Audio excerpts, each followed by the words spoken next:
بسم اللہ الرحمن الرحیم۔ پاک پروردگار کے نام سے شروع کرتا ہوں جو دلوں کے راز خوب جانتا ہے۔ معزز سامعین، دل کی گہرائیوں سے خوش آمدید۔ السلام علیکم ناظرین، آج کا ہمارا موضوع حضرت طالوت علیہ السلام اور جالوت کا قصہ ہے۔ حضرت موسیٰ علیہ السلام کی وفات کے بعد اللہ تعالیٰ نے بنی اسرائیل کی طرف بہت سے نبی بھیجے، لیکن بنی اسرائیل کے اکثر لوگ اللہ کے احکام کی مخالفت کرتے تھے اور اپنی طرف بھیجے گئے انبیاء علیہ السلام کی اطاعت نہیں کرتے تھے اور ان کی نصیحتوں پر عمل نہیں کرتے تھے۔ اللہ تعالیٰ نے ان سے سخت انتقام لیا اور وہ 40 سال تک جنگلوں میں بھٹکتے رہے۔ اس دوران انہیں بھوک پیاس کا بھی سامنا کرنا پڑا۔ نیز اللہ تعالیٰ نے ان کے دلوں میں ایک دوسرے کی نفرت ڈال دی اور ان پر ان کی دشمن قوم عمالقہ کو مسلط کر دیا جو فلسطین میں تھے۔ جب بنی اسرائیل لڑائی پر مجبور ہوئے تو قوم چوہوں کی طرح میدان چھوڑ کر بھاگنے لگی، حتیٰ کہ ان کا تابوت جس کے ذریعے وہ مدد طلب کرتے تھے اور جس میں حضرت موسیٰ علیہ السلام کا عصا مبارک اور تورات کی بعض آسمانی تختیاں تھیں، عمالقہ نے چھین لیا۔ عمالقہ کا سپہ سالار جالوت تھا جس نے بنی اسرائیل کو ذلیل کیا اور انہیں بدترین عذاب میں مبتلا کیا۔ جب ان کی ذلت انتہا کو پہنچ گئی تو انہوں نے اپنے نبی سے عرض کیا، مقرر کر دو ہمارے لیے ایک بادشاہ تاکہ ہم لڑیں اللہ کی راہ میں۔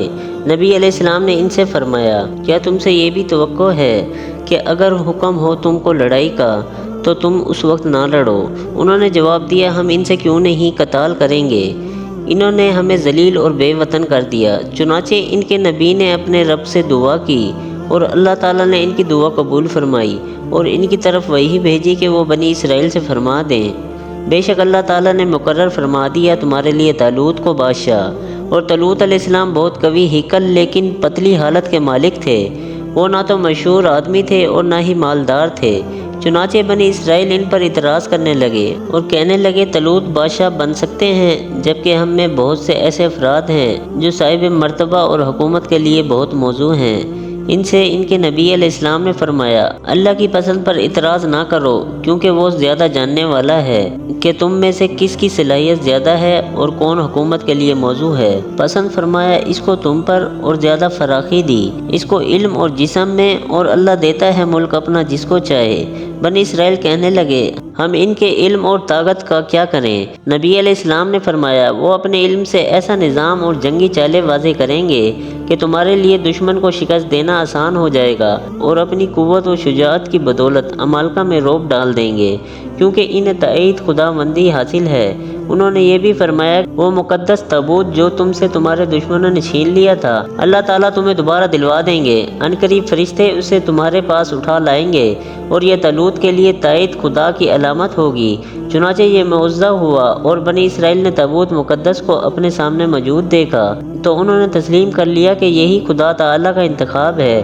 جب حضرت طالوت علیہ السلام بادشاہ بن گئے تو انہوں نے فوراً اپنے دشمن جالوت اور اس کے لشکر کے ساتھ جنگ کی تیاری شروع کی اور اپنے لشکر کو لے کر صحرا میں چل پڑے۔ لیکن جالوت کے لشکر کا سامنا کرنے سے پہلے انہوں نے چاہا کہ بنی اسرائیل کی شجاعت سختیوں پر صبر اور اطاعت کا امتحان لیں۔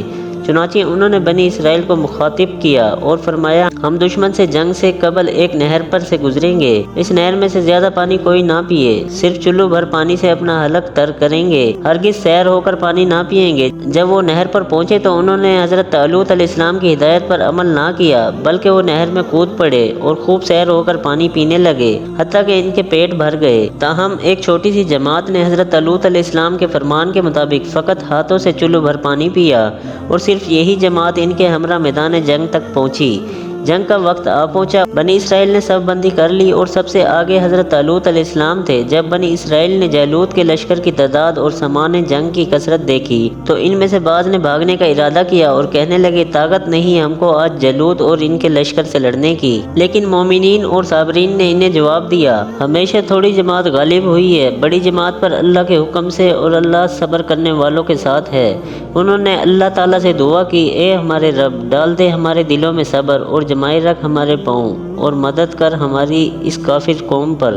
جالوت اپنی لوہے کی ذرہ پہن کر تلوار سوتے ہوئے اور اپنی طاقت کے نشے میں چور مقابلے کے لیے لڑکاتا ہوا میدان میں اترا۔ اس کی ہیبت اور رعب کی وجہ سے قریب تھا کہ بنی اسرائیل میدان جنگ سے فرار ہو جاتے، لیکن ایک چرواہا جس کا نام حضرت داؤد علیہ السلام تھا بہادری سے اسے للکارتا ہوا قتال کے لیے آگے بڑھا۔ اس کے پاس صرف اس کی لاٹھی تھی جس سے وہ بکریوں کو ہانکتا تھا، اور ایک منجنیق تھی جس سے دور تک پتھر پھینکے جاتے تھے، لیکن اس کے پاس ایک اور طاقت تھی جو ان دونوں سے زیادہ اہم اور زیادہ قوی تھی، اور وہ تھی اللہ پر پختہ ایمان و یقین۔ حضرت داؤد علیہ السلام نے اللہ تعالیٰ پر توکل کیا اور منجنیق میں پتھر ڈال کر اسے فضا میں کئی مرتبہ لہرایا اور پھر اسے چھوڑ دیا۔ پھر ہوا نے وہ پتھر اٹھایا اور اس پتھر کو جالوت کے سر کے درمیان دے مارا اور اس کے سر کے 2 ٹکڑے کر دیے اور وہ زمین پر جا گرا۔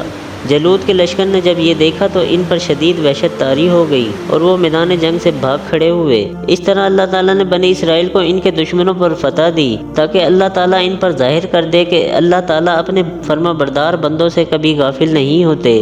حضرت طالوت علیہ السلام کی وفات کے بعد یہی حضرت داؤد علیہ السلام حاکم مقرر ہوئے، اور اللہ تعالیٰ نے انہیں حکومت اور مملکت عطا فرمائی اور انہیں بنی اسرائیل کا حکمران اور نبی بنایا۔ ہماری آپ سے گزارش ہے دین کے بارے میں جو بھی ویڈیو آپ دیکھیں اس کو آگے پھیلائیں۔ نبوت کا دروازہ اب ہمیشہ کے لیے بند کر دیا گیا ہے۔ حضرت محمد صلی اللہ علیہ وسلم کے بعد اب کسی نبی نے نہیں آنا۔ اب ان کا پیغام آگے لوگوں تک پہنچانا ہمارے اور آپ کے ذمے ہے۔ کیا پتہ ہماری تھوڑی سی کوششوں سے ہماری آخرت بن جائے۔ اللہ تعالی ہمیں نبیوں کے طریقوں پر چلنے کی توفیق عطا فرمائے، آمین۔ اگر آپ کو ہماری ویڈیو اچھی لگی ہو تو لائک کریں۔ مزید اس طرح کی ویڈیو دیکھنے کے لیے ہمارے چینل کو سبسکرائب کریں۔ ملتے ہیں اگلی ویڈیو میں، تب تک کے لیے اللہ حافظ۔